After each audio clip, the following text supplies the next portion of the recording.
shopkeeper humiliated a Chinese girl for her poverty in his shop, not knowing the mountain man was watching. Her name was An Li, and she was 18 years old. The gray Cheong Sam she wore was immaculate, but thin, its color the shade of a sky before a storm, a color that seemed to absorb the world's unkindness without complaint. She stood before the counter of Finch's Mercantile, a place that smelled of sawdust, cured leather, and the sour tang of judgment. In her palm were 3 small coins, worn smooth by 1,000 other hands. They were not enough. She had known they would not be enough, but hope was a stubborn, foolish thing. She needed rice, just a small bag to last until she could find more work washing linens at the boarding house. Mr. Finch, a man whose face was a permanent ledger of other people's debts, looked from her hand to her face. A smirk played on his lips, a small, cruel motion. "This is all?" he asked, his voice loud enough for the 2 other customers in the store to turn and stare. An Li felt their eyes on her like a physical weight. She nodded, unable to speak, the heat rising in her cheeks. "This won't buy you a thimbleful of anything, girl," Finch declared, enjoying his audience. He gestured to a large sack of rice near the front of the store. "You want rice? That's for paying customers." He saw the quiet desperation in her eyes, and it fueled him. With a sigh of theatrical impatience, he scooped a small measure of rice into a paper bag, his movements deliberately slow and insulting. He placed it on the counter, far from her reach. "But since I'm a generous man," he said, his voice dripping with false charity, "I'll give you this much. On credit. You can work it off.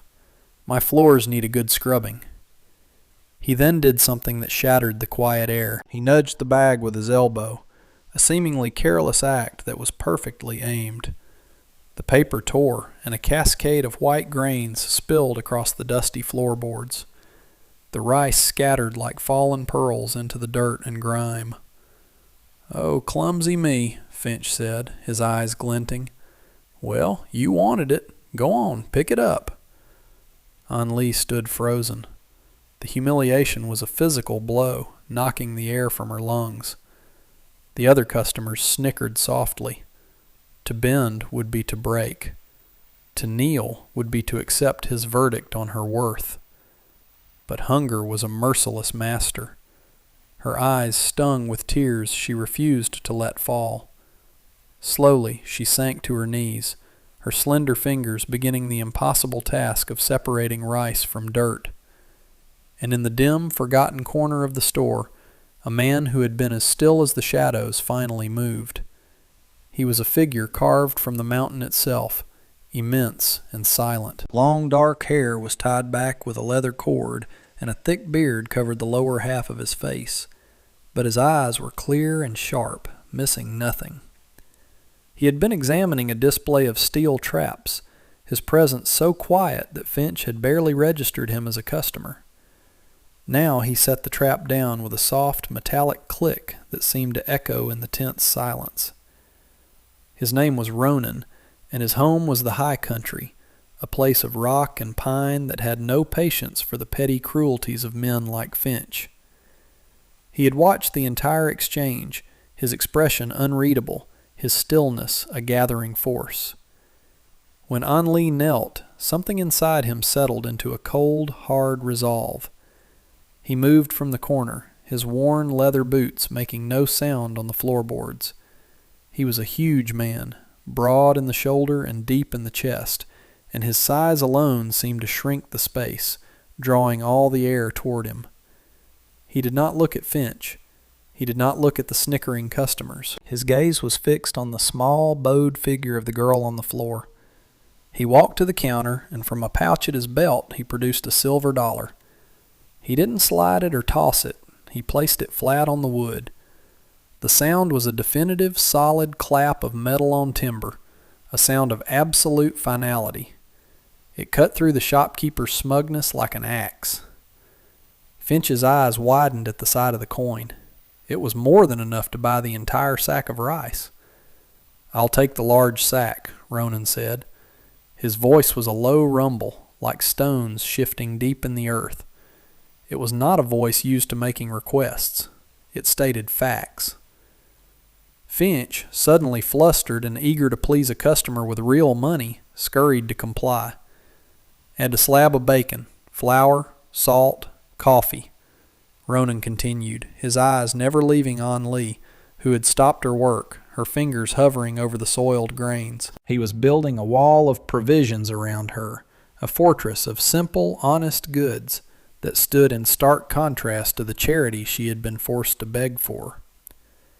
Finch piled the items on the counter, his earlier arrogance replaced by an oily servitude. When he was done, Ronan pushed the pile gently toward the edge of the counter nearest An Lee.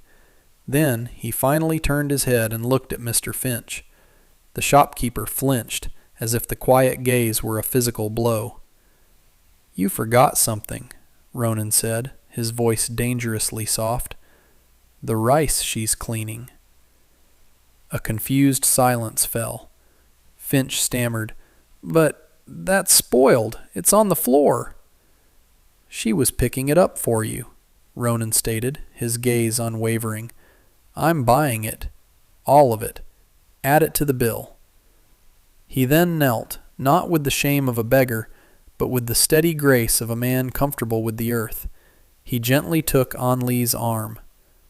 "Leave it," he whispered, and helped her to her feet. An Lee stood beside him, trembling slightly, the warmth of his hand on her arm a shocking, solid reality after the coldness of her despair. She felt small next to his towering frame, yet for the first time since entering the town, she did not feel weak. He shielded her from the curious, now shamed stares of the other customers and the bewildered gape of Mr. Finch. Ronan paid for everything, including the scattered rice, without another word. He gathered the heavy sacks of flour and provisions as if they were weightless, placing them into a large leather pack he carried. The bag of rice he had bought for her he handed directly to her. Its weight was a comfort, a promise. He turned and walked toward the door, pausing on the threshold to look back at her. It was an invitation, not a command. For a moment she was paralyzed. To follow him was to step into the complete unknown, away from the town she hated but understood, into the wilderness with a stranger. But to stay was to remain in a world that saw her only as something to be swept from the floor. She looked at Finch's face, now a mask of confusion and thwarted pride, and her decision was made. She walked out of the store and into the blinding summer sun, the bell above the door tinkling a final, tinny farewell. Outside, the heat was a heavy blanket. Ronan was waiting for her, his shadow falling long and protective on the dusty street. He didn't speak immediately, just adjusted the pack on his shoulders and started walking toward the edge of town, where the dusty track began to climb into the foothills. She fell into step beside him, clutching the bag of rice to her chest. The silence between them was not awkward. It was a space for her to breathe, to reclaim herself. After they had left the last of the town's shabby buildings behind them, he finally spoke, his eyes on the trail ahead. "I have a cabin, high up," he said, his voice still that low, steady rumble. "There is a garden that needs tending, fences that need mending. More work than one man can manage." He glanced at her, his expression serious. "I will pay you a fair wage. You'll have your own room, food from the garden. It is quiet work, honest work." It was not an offer of charity. It was an offer of purpose, a direct antidote to the poison of Finch's humiliation. He was offering her a chance to earn her own dignity, not to have it granted. Fear warred with a desperate surge of hope. The mountains were wild, home to predators and harsh weather, but she suspected the most dangerous creatures lived in the town below. I am a hard worker," she managed to say, her voice barely a whisper. A small, almost imperceptible nod was his only reply. "I know," he said. And with that they continued their ascent, leaving the valley of her shame behind them, climbing toward a life she could not yet imagine. The air grew cooler, cleaner, scented with pine and damp earth. Each step was a step away from the girl on her knees. The journey upward was arduous. The path was steep and rugged, winding through thickets of manzanita and stands of ancient pine. An Lee's thin slippers were not made for such a trek, and her muscles, accustomed to the flat drudgery of town life, ached with the strain. Yet she did not complain.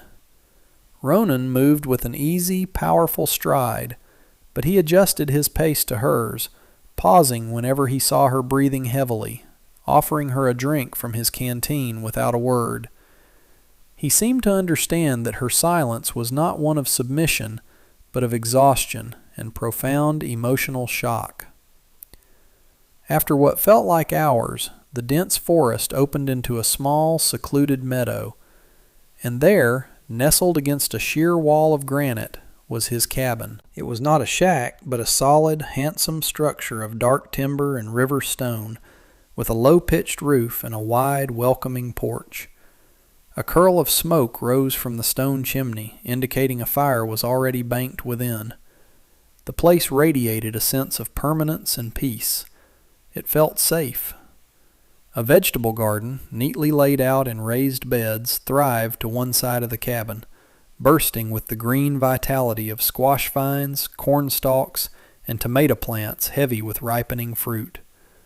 A small, clear stream gurgled nearby, its banks lined with ferns. This was not just a shelter, it was a homestead, a place of deliberate, patient cultivation. Ronan led her to the porch and unburdened himself of the heavy pack.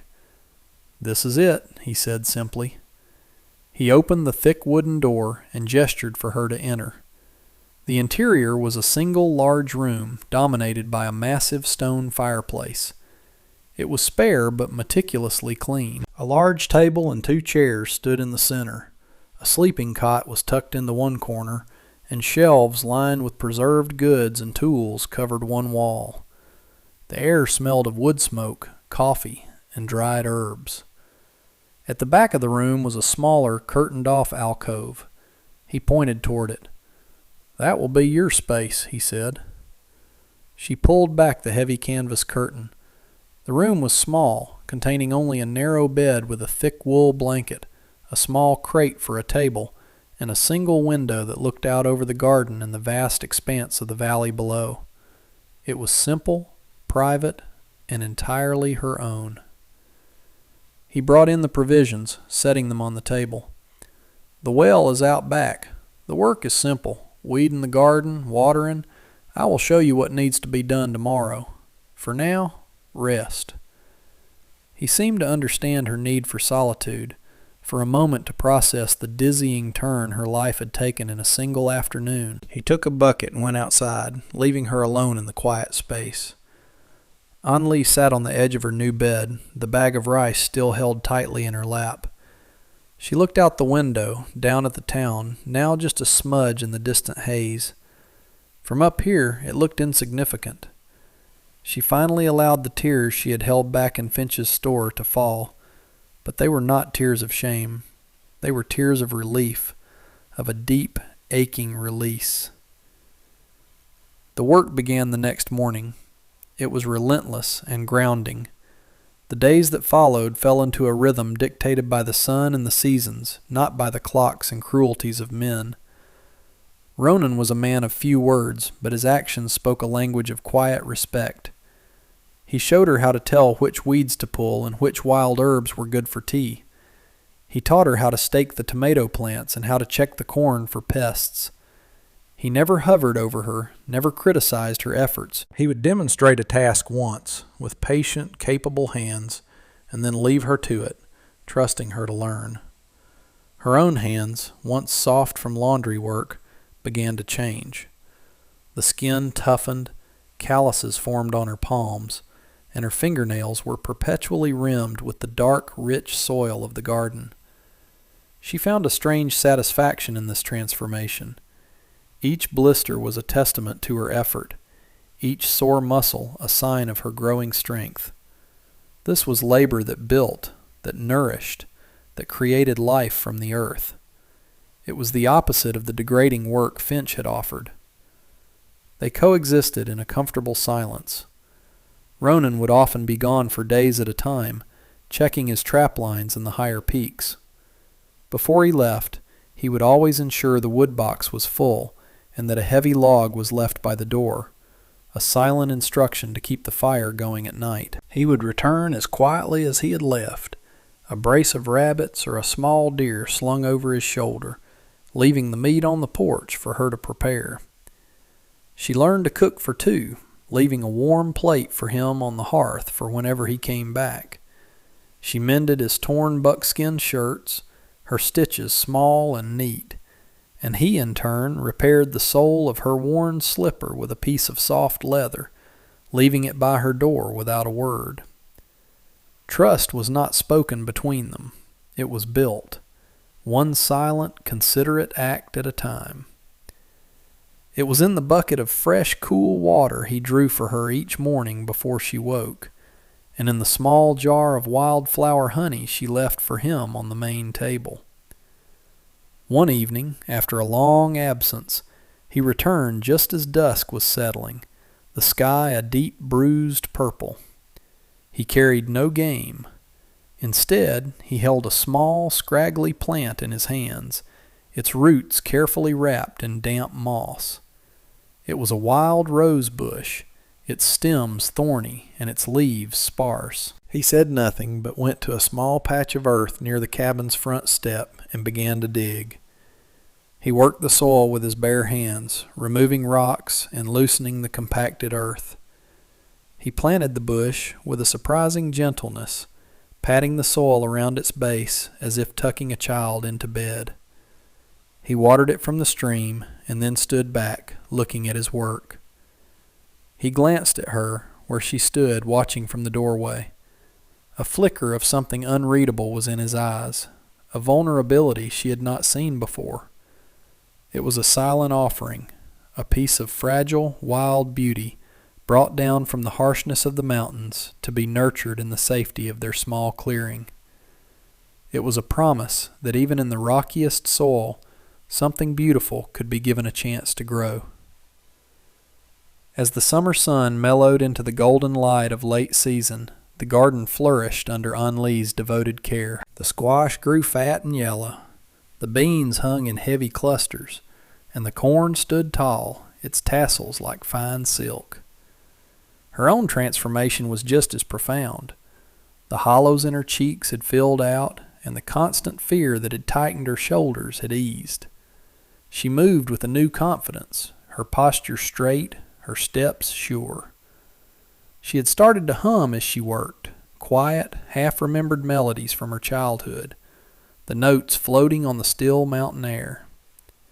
Ronan, mending a leather strap on the porch, would pause his work to listen, a faint softness in his expression. The gray cheongsam was now faded from the sun and patched at the elbows, but she wore it with a simple dignity it had never possessed in town. It was the uniform of her new life, a life of purpose and quiet self-sufficiency. The distance between them had slowly begun to shrink, the vast space of their shared silence now filled with a comfortable awareness of each other. The evenings were the quietest time. After the work was done and the simple meal was eaten, they would often sit on the porch steps, watching the stars emerge in the vast dark sky. The silence was no longer empty but companionable, a shared peace. One such evening, as a sliver of moon rose over the distant peaks, he finally broke the unspoken rule.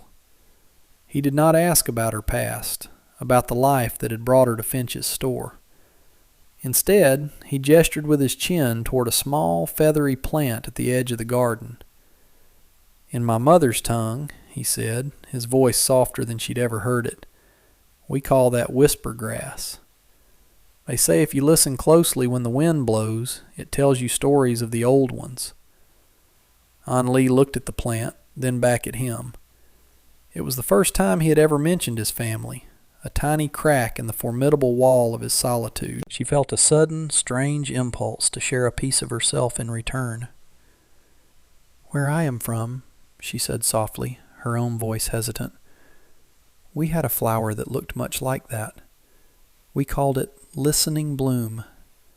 My grandmother said it held the memories of the rain." Ronan turned his head to look at her fully. In the pale moonlight, his eyes seemed to hold a deep, ancient sadness, but also a profound gentleness. He saw not the destitute girl from the store, but the woman who had brought his garden to life, who hummed forgotten songs, who understood the poetry of a simple plant. A connection, fragile and unspoken, shimmered in the space between them. It was not born of grand declarations, but of a shared moment of quiet vulnerability, a recognition of the old worlds they both carried inside them. Later that week, she was washing the evening dishes in the cold, clear water of the stream. The setting sun cast long shadows, turning the water to liquid gold. She felt his presence before she saw him. He came and stood on the bank a few feet away, not speaking, just watching the light play on the ripples. His stillness was a comfort, a familiar anchor in her day. He had a small, polished river stone in his hand, its surface perfectly smooth. Without a word, he bent and offered it to her. She dried her hands on her apron and took it. It was cool and solid in her palm. It was just a stone, but it felt like a gift of immense significance, a piece of his mountain, of his world, offered freely. She closed her fingers around it, a silent acceptance of a bond that neither of them yet had the words to name. The time came when their supplies ran low. The coffee was gone, the flour sack was nearly empty, and the salt was a mere dusting at the bottom of its wooden box. These were things the mountain could not provide. "We need to go to town," Ronan announced one morning, his tone matter-of-fact, but his eyes were watching her carefully. A cold dread, immediate and visceral, seized on Lee. The thought of returning to that dusty street, of breathing the same air as Mr. Finch, felt like a step back into a nightmare from which she had only just escaped. The progress she had made, the strength she had cultivated, suddenly felt fragile, as if it could be shattered by a single sneering glance. She must have paled, because Ronan's expression softened almost imperceptibly. He set down the axe he had been sharpening and took a step closer. "You will not be alone this time," he said. The words were simple, a plain statement of fact, but they landed with the force of a sacred vow. He was not telling her not to be afraid. He was telling her that her fear would be shared, that its weight would not be hers to carry alone. The next morning, they made the long journey back down the mountain. The descent felt different. She was stronger now, her legs sure on the rocky path. She walked beside him, her head held high, not trailing in his shadow. She wore the same gray cheongsam, but it no longer felt like a symbol of her poverty. It was the dress of a woman who worked the earth, who knew her own worth in sweat and soil. As they approached the town, the familiar sounds and smells brought a fresh wave of anxiety, but she clutched the smooth river stone in her pocket, its coolness a reminder of the quiet strength of her new home, and of the man walking silently beside her. When they pushed open the door to Finch's mercantile, the little bell overhead chimed with a mocking familiarity. The air was just as she remembered it, stale and thick with resentment. Mr. Finch was behind the counter, berating a young farmer over the price of seeds. He looked up as they entered, and his eyes fell on An Lee. A slow, malicious smile spread across his face. He was about to make a comment, his mouth already forming a cruel word. But then he saw Ronan. The mountain man seemed to fill the doorway, his presence sucking the smugness right out of the room. Finch's smile faltered. He looked back at An Lee, truly seeing her for the first time. He saw not the frightened, starving girl he had tormented, but a woman whose gaze was direct and steady. She was not cowering. She was not ashamed. She looked him right in the eye, and in her calm, clear expression, he saw his own cruelty reflected back at him, small and pathetic. The power in the room had shifted, not with a shout, but with a profound, earth-shaking silence. Ronan walked to the counter and placed a handwritten list upon it. He didn't speak. He simply stood beside An Lee, a silent, unmovable guardian. It was An Lee who broke the silence. "We need these items, Mr. Finch," she said. Her voice was not loud, but it was clear and firm, without a trace of the tremor it had held before. It was the voice of a paying customer, of an equal. The sound of her own steady voice surprised even herself. It was a sound she had not realized she possessed. Finch, visibly flustered by this new dynamic, grabbed the list. His hands, usually so quick and precise when taking money, fumbled with the paper. He began to gather the items, his movements jerky and uncertain. The other customers in the store, the same ones who had watched her humiliation weeks ago, now watched this new scene unfold with a mixture of confusion and dawning respect. They saw the change in her, the quiet dignity that radiated from her as she stood beside the formidable mountain man. This was not a confrontation. It was a quiet reversal of fortune, a moral rebalancing of the scales. Finch worked in silence, his face flushed. He avoided meeting her eyes, his gaze fixed on the sacks and tins he was piling on the counter. Each item she had named, flour, salt, coffee, sugar, felt like a small victory, a reclaiming of the things she had once been denied. When everything was gathered, Ronan placed a stack of coins on the counter, more than enough to cover the cost. Finch counted it out, his fingers clumsy. The entire exchange was thick with unspoken meaning. An Lee had not returned seeking revenge. She had returned simply to buy what she needed, and in doing so had demonstrated a strength that completely disarmed him. Her victory was not in seeing him humbled, but in realizing that his opinion of her no longer had the power to cause her pain. She was no longer defined by his judgment, but by the work of her own hands and the quiet respect of the man who stood beside her. As they prepared to leave, Ronan packing the goods into his leather satchel, An Lee noticed a small basket of late-season peaches on the counter. They were bruised and slightly overripe, the kind of produce Finch would likely throw out. On an impulse, she pointed to them. "And these, please," she said. Finch looked at the peaches, then at her, a flicker of his old sneer returning. "Those are damaged goods." "We will take them," An Lee said, her tone leaving no room for argument. She placed another coin on the counter, more than they were worth. It was not about the peaches. It was a final, quiet statement. She, who had once been treated as damaged goods, was now the one with the power to see value where he saw only waste. He pushed the basket toward her without a word, his defeat absolute and silent. Finch finished ringing up the total, his hands still shaking slightly as he counted out the change.